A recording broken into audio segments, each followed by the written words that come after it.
안녕하십니까. 제주의 소리 이승록 기자입니다. 제415회 제주도의회 임시회에서 단연 화제의 인물이 있습니다. 바로 김대진 부의장인데요. 김대진 부의장은 제5차 본회의 교육행정질문에서 김광수 교육감을 상대로 한 장애인 예술단과 관련해서 질의응답 과정에서 제주도의회 본회의당을 울음바다로 만들었습니다. 교육행정질문은 도정질문에 비해 주목도가 떨어지는데요. 이번 울음바다 질의응답으로 인해 제주 언론뿐만 아니라 중앙언론에서도 대서특필되셨습니다.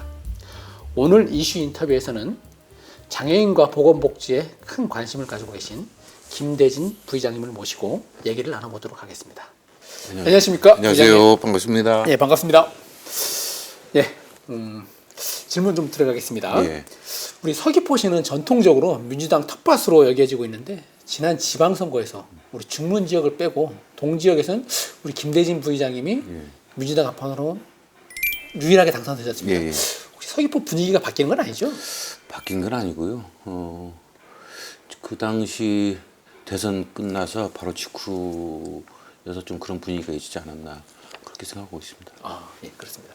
지금 12대 전반기에 들어서 부의장과 교육위원회에서 활동하고 계신데 몸에 맞는 옷을 입으신 거 맞습니까?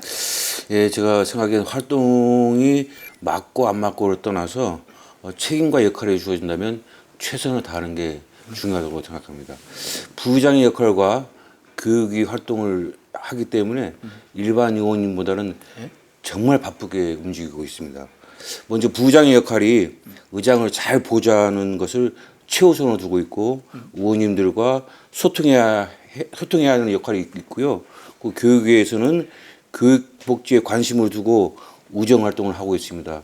그래서 특히 전국 두 번째로 교육청에서 장애인 예술단을 창단할 수 있는 발판을 마련해서 정말 보람 있게 활동하고 있다고 말씀드리고 싶습니다. 네, 우리 12대 의회가 들어선 이후에 제주도 사회보장 정책 방향과 전략을 수립하는 사회보장 특별위원회 위원으로 활동하고 계시고 의원연구 모임으로는 포용복지 연구 공동체 포럼 부대표를 맡고 계십니다. 평소에도 우리 사회적 약자에 대한 관심이 많으셨나요? 저는 기본적으로 중앙이든 지방이든 간에 정치는 사회적 약자를 잘 보듬어야 된다고 생각합니다. 저 개인적인 말씀을 드리면은 저 또한 한 41년 전 중학교 1학년 때 뇌수막염에 걸려서 150여일을 식물인간으로 살았습니다. 그래서 깨어나서 그 후유증으로 지금 장애인으로 살고 있기 때문에 아무래도 사회적 약자를 바라보는 그 마음과 시선이 좀 깊지 않나. 네, 다른 분보다 좀 남다를 수 있겠네요. 예, 그렇습니다. 네. 우리 뭐 단연 화제는 지난 4월 14일 제 5차 본회의 교육행정질문에서 우리 김광수 교육감과 질의 답변 과정이었는데요. 우리 통상적으로 중앙언론에서 지방의회를 보도할 때는 대부분 이 좋은 굿뉴스가 아니라 이 부정적인 뉴스가 대부분입니다. 근데 우리 울음바다로 만든 이 사건 때문에 우리 중앙언론에서 뭐 제주도의 울음바다 된 사연은 이런 헤드라인으로 많이 언급되셨는데 뭐 또 연락을 많이 받으셨습니까? 예, 연락을 정말 많이 받았습니다. 저 개인적으로도 이렇게 큰 이슈가 될 줄은 몰랐습니다. 솔직히 굉장히 얼떨떨했고요. 네네. 저도 아이를 키우는 부모의 마음으로 또 제가 많이 만나본 발달 장애인의 부모의 마음으로 교육감과 진솔한 감정과 마음으로 질의와 답변하는 과정에서 서로 그 아픔을 공유하게 돼서 눈시울을 붉히고 또 울지 않나 생각하고요. 또 나중에 저도 언론을 통해서 봤지만은 저를 포함한 많은 의원님들께서 그 아픔에 공유해서 많이 우셨더라고요. 정말 기쁘고 행복했습니다. 보통 통상적으로 주변 동료뿐만 아니라 주변 동료를 울리기가 가장 힘들거든요. 예, 맞습니다. 근데 이제 우리 언론들까지 마음이 심금을 울리지 않았나. 그만큼 따뜻한 마음들이 많이 있어서 참 전 개인적으로 좋았습니다. 장애인 예술단은 우리 김 부의장님이 작품이라고 해도 과언이 아닌데요. 작년 9월 달부터 교육청과 끊임없이 협의해왔고 간담회도 해왔고 그랬는데 우리 장애인 예술단에 대해서 관심을 가져와셨고 또 제주도민들에게 장애인 예술단을 좀 설명 좀 해주시면 고맙습니다. 제가 11대 의회에서 보건복지안전위원회에서 활동을 했는데요. 네네. 그때부터 고민이었던 게 예. 발달 장애인들의 자립이었습니다. 네네. 현재도 자치단체나 교육청에서 장애인을 고용하고 있지만 예, 예. 대부분 단순 보조 업무를 수행하고 있습니다. 그래서 하루 4시간 110만 원의 급여를 받고 있는데 한 달. 예. 그래서 이 110만 원은 자립에 턱없이 부족합니다. 네네. 그래서 발달 장애인도 충분히 전문성을 가지면은 양질의 일자리를 가질 수 있게 해보자는 고민 속에서 발달 장애인 오케스트라인 장애인 예술단을 생각하게 되었습니다. 빠른 시일 안에 도교육청에서 오케스트라 단원들을 모집해서 내년 상반기에는 멋진 발달 장애인들의 공연을 감상할 수 있을 것 같습니다. 네, 다른 하나로 들어가 보겠습니다. 서귀포시 도시우회도로 건설과 관련해 학생문화원 대체부지 마련이 지지부진한 상태입니다. 어떻게 진행되고 있는지 말씀해 주십시오. 예, 현재 서귀포시 도시우회도로 건설과 학생문화원 이전에 대해서는 사실 그동안 다소 지지부진했던 게 사실입니다.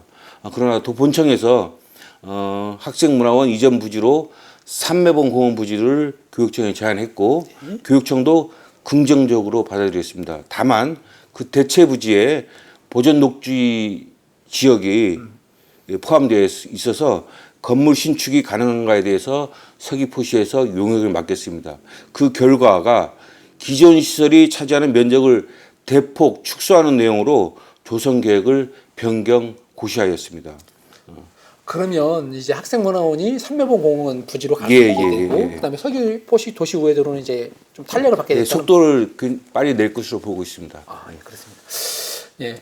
근데 이제 또 다른 아까 이번 교육행정 질문에서 학생문화원 이설과 동시에 그 자리에 어린이 도서관과 제주 학생 스포츠 센터를 건립하자고 제안하셨는데요.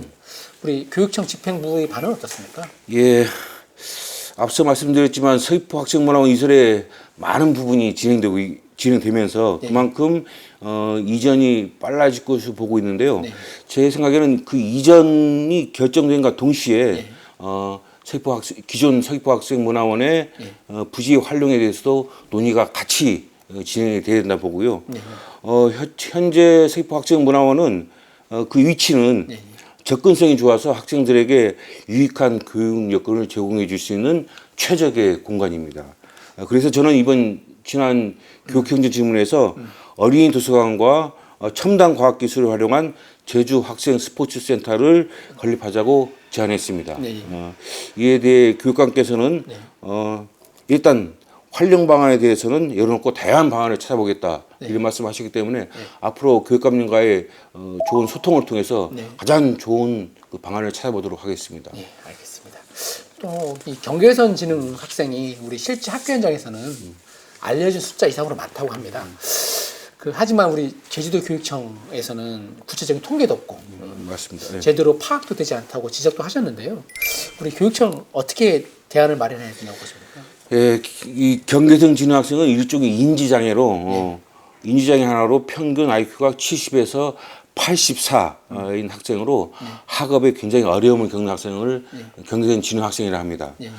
연구 자료에 의하면은 경계선 지능 학생은 일반적으로 전체 학생의 10에서 13% 정도에 해당되며 이를 한 학급을 30명으로 치면은 3명 정도가 경계선 지능 학생이라 볼 수 있습니다.